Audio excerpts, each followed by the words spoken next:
Hello, class. Today I want to talk a little bit about The Girl Who Drank Moon. This is a book that is a juvenile fiction. It's basically for children's age 10 to 14 about. I will be briefly explaining what the plot is about and the story and the characters and why I think that this is a good book for children and what they can learn from it. So basically, this is a fantasy story about a witch, a good witch, a baby that's left alone in the forest, in exchange for so the witch doesn't harm the town called the Protectorate.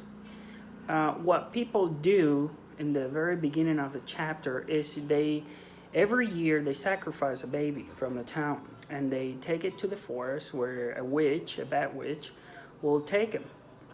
Uh, they will do this, and the main character that does this for the people is a character called Gerald.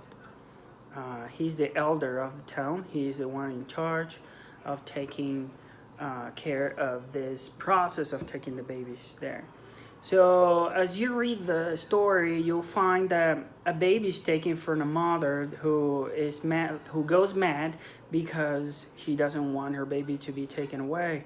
However, they manage to do this, and they take the mother's baby to the forest and leave it there. They just simply do this every year. So this is not something that is strange to Gerald and the nephew. So as the story continues, you will see that there's a witch that will come pick up the baby, but at this time, this witch is a good one. It's not a bad witch as you would think. So what she does every year when people come leave the baby there, that she will take him and she will, with her magic, give him starlight. This is where the interesting part comes in, because you never think that something like this would happen, and this impresses you about the book because she will give a starlight to the babies, and she will take him to a good family. So the town of the Protectorate, they never thought this was going on.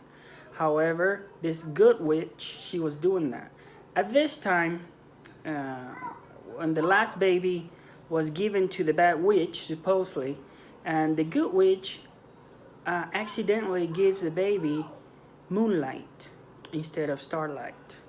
And so the baby has these magical powers now, and the witch, which is called Zan, she knows this and decides to keep the baby with her. And as the baby grows, she will realize that she starts discovering these magical powers given to her.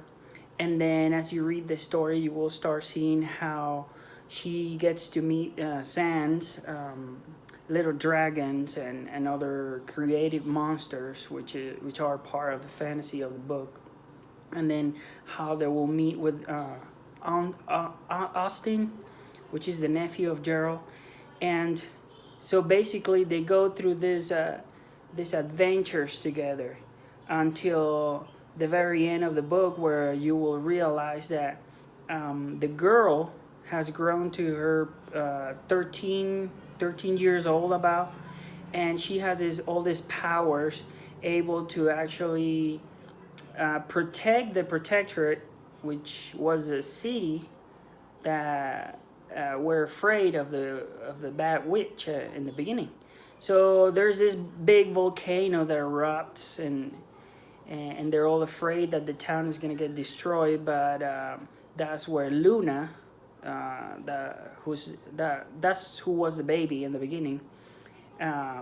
With her magic, is able to protect the town with these big baubles of magic and power, and thus so what we will see is magic in this book. We'll see that the adventure goes on with dragons and the big forest that's part of the setting.